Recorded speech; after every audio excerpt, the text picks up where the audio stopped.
Mutelevu ku HK Media enze Hadija Kigozi olunaku lwa Chrismas Day nga bw'okiraba ekibuga. Abannayuganda bagenze mu byalo bannange. Nze nali ndowooza nti edda Abannayuganda tebakyagenda mu kyalo naye kati Abannayuganda bonna beeyembyalo. Ekyo nabadde ntambulako mu kibuga ng'era bunda banvugaavuga bwentyo nzira eno nzira eri. Negezaako kubakwatira ka video okubalaga kiki ekigenda mu maaso mu Kampala we mutali nga muli mu byalo bannange nga jamu teri. You people na drivers okuva ekyanja paka ku Busaabala road nga tewaliwo jam naye nga this year I want to thank you so much mwena abadde ku HK Media nti mukola kyamaanyi ennyo bannange mutulabye. Okuva we nave Uganda abantu nga beeyogeza era next year ako ka media tekagenda bbawo mukwano wendi ate nga nkyaliwo naye mwebale nnyo okundaba. Mwebale nnyo okundaba. Abantu abire Dubai, abantu abire Qatar, abantu abire Saudi, bonna bali mu Gulf countries bali mbagala nga je nkomeza bannange banna UK. Abalanda n'abadia. Thank you for watching me. Aba USA, aba South Africa. Yonna jondabira. Aba Austria, aba Australia, aba Switzerland banaye mbebaze ntya njogene kindege kibadde kana kabeze Jessica ko bebaza muwagidde Hadija Kigozi n'omutima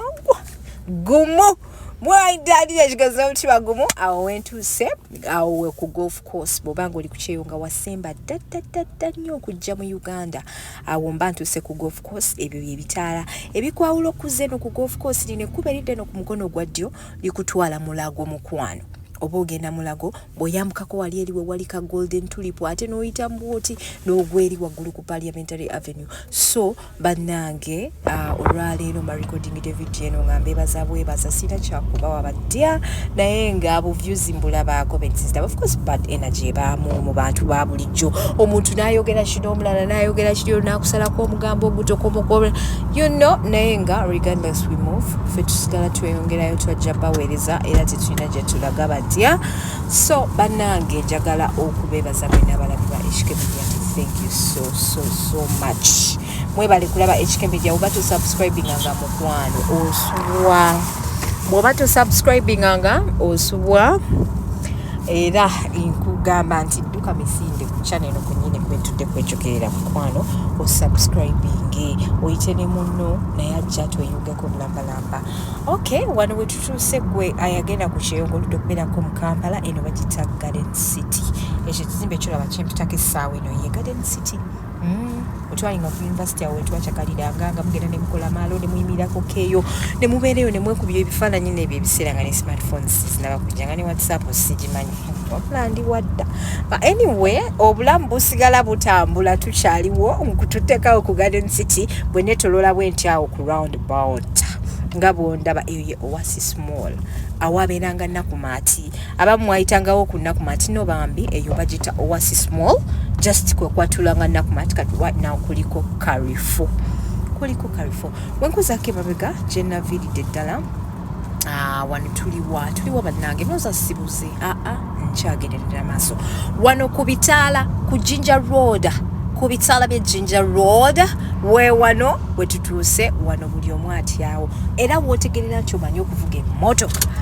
wootegerera nti emmotoka kati wagiyiga ebituufu ng'oyita ku bitaala binene okubanga buli omu wano atyawo wekitulina ebitaala bye wakati bannange kulembeza alina omulimu sooka olabe bannange oluguudo naye anyway ndowooza maaso eyo biritereera katugira tusaba so badde nkugamba nti wano ku Ginger Road awali electoral commission yavaawo ne bagizeeyo emabegeyo mu industrial area gyetagalira kati ewali offices zaayo bukirako wano eno nga bonda bantu si ku roundabout eno ekusuula paka ku industrial area ne ku mukwano eri emabega. Naye nange byenjogeza neyogeza binnyumira yonno naye nga nkyakutwala mu Kampala nkulaga Kampala bweri ku Christmas time abantu tebaliimu mu Kampala ge mazima amatuufu tebaliimu wano wetuuse ku mukwano road emabega bwoti ovudde ku bitaala bya Ginger Road ate nga wano wenjogerera ndi mu kutambula neeyongerayo nzira Busaabala road naye ngenda kubasibula mu bwangu lwa nsonga sijasobola kwererejja nnyo kisuse nange guno mulimu gunyumirwa kubanga ogukola woseka ogukola wonyumirwa Kampala mbuze wamma muveeko mmwe. So wano tukyali ku luguudo luneeno oluconnectinga paka eri ku Ttano paka ku Still Hotel paka eri ku Arena Mall banayi Kampala ekuze. You people abatannabakomawo ko Kampala mbagamba nti mukomewe Kampala mulabeko ko just mulabi ku Kampala mmale muddeyo. Anyway waliwo ebitundu ebitukula nnyo nga ngwa walinganga wagamba nti nno omukulembeze bamuwoba chipusi ne chikeni n'abakolerawo kale ate ne mbamu ebitundu ebimu nga bambi by'omu Kampala bimalira ddala amaanyi naye nga ab'okusabala road omukulembeze w'eggwanga bambi tulowoozeeko mukwano kubanga ekkubo lyaffe terinaba kuggwa bulungi bagamba nti eno wansi waliyo osimanya wa kesisi eri waggulu bw'ate simanya nga abatwalayo balaka kugamba being confusing amuko but regardless we move tusaba mu kitunulemu ensonga ey'aba City Council ssente weeziri eri yonna emakindye wafuwazibu wekolemu omulimu baddiya mutulowoozeeko wano wentuuse bakwano we Still Hotel ogiraba Ttano eyo abali babaddeko e Dubai olaba akantu kano akasalamu okalabawo ku Union ku day to day kwegamba ebintu bya Dubai bitandise n'otuuka ne Uganda eyo gyolengera ddiya bagita Arena Mall luli oluguudo olukutwala ku Arena Mall luno luyitamu eno mu Ttano luguka paka ku Entebbe Road ate ne bagambe ngenda nti ku Entebbe Road so Arena Mall yeeyo kalifo mugirabye yeeno ye Ttano buli muntu bulijjo gy'ayagala okulaba kakasa njikwatidde bulungi nnyo ku HK Media togenda kwejjusa mujje muyiteyoko ebintu by'abazungu e Uganda bituuseeyo bakwano yiyo njivuddemu bwe ntyo nentambula n'engenda nasanzemu ababoda bansumbuye engeri obwedda gye ndi mu kwefiruminga nga ate bwenvuga nga nvuga kawolawola ababoda ne basooka ne bantiizingamu kaawo nga ndi mu kuvaako okudda ku Ntebbe Road naye nze ababoda nabamanyiira bannange ejjo tewabaddeyo yadde omuntu asobola okulubula emmotoka kwegamba oluguudo twaluyiseemu nga bakungu imagine for just 10 minutes from Chanja to Busabala Road. Can you believe that? Bannange ejjo twali oh my god wano we bayitanga ku ssaawa ya Queen gwe aludde okubeerako mu Kampala wano we wabeeranga essaawa ya Queen nga bw'olaba waliwo ekibangirizi kinene waliwo like flyover bagita flyover awo we watyo kati we wafaanana bw'oba oludde okujjako e Kampala mukwano funa obudde ojje weerolereko weerabireko ddiya togenda kwejjusa Kampala yakyukamuko bakwano ate nga yakyukira ddala bazizza mabega nkyagendera ddala maaso luno lwe luguudo lw'Entebbe olukutwala Entebbe ogende oconnectinge ku Kibuye pozi oluguudo luneeno bali mu ddukola basobole okugyawo amazzi agaconnectinga Katwe ku Kibuye kyova olaba nti waliwo wati baalumenya wakati waneeno oba bagenda kukolawo flyover ndoze erabika egenda tuukira ddala eno bambi enguudo za wano zo bazigezezzaako nnyo kyenyinza obbagamba twasooka ne tulowooza nti oba abakungu bajja bw'enguudo baazikola lw'abakungu nope enguudo baazikola ne bazikolera ddala ate nga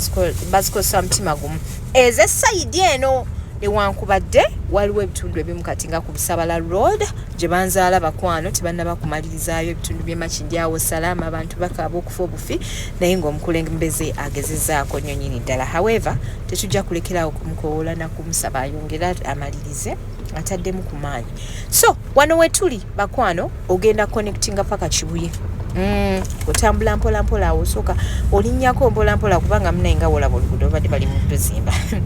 kati bw'otuuka kweno roundabout y'Ekibuye mukwano bw'ogivuga nga tebakuscratchinze manya nti gwe mu kuvuga wakenkuka wano buli muntu wakolera ensobi naye nga tukyeyongerayo baddiya tunatera otuuka ku roundabout y'Ekibuye ey'essaawa gy'olengera y'essaawa ya Airtel eyali eya Queen ey'edda kati Airtel yakolayo essaawa efaanana bweti kyova olaba nti abantu abamu bagimistakininga okubeera essaawa ya Queen naye nga ate essaawa ya Airtel just Airtel yeyakopa Queen wano wentuuse ndi ku roundabout y'Ekibuye ddya tambula nange olabire eddala ekibuga ku Chrismas abantu beeno balabika bo tebagenze mu Chrismas kubanga ndaba embeera si emu n'eri gye nvudde abantu eno gye bali abantu gye bali abantu gye bali nnyo nnyini ddala. So eno ye roundabout y'Ekibuye ery'ekkubo ly'endese lye likwambuza Katwe police station. Abantu abo babeera eno kati ndowooza ogenda kubamu akafaananyi ogambe nti awo wewaffe ndabye ekkubo erigenda ewaffe. Bannange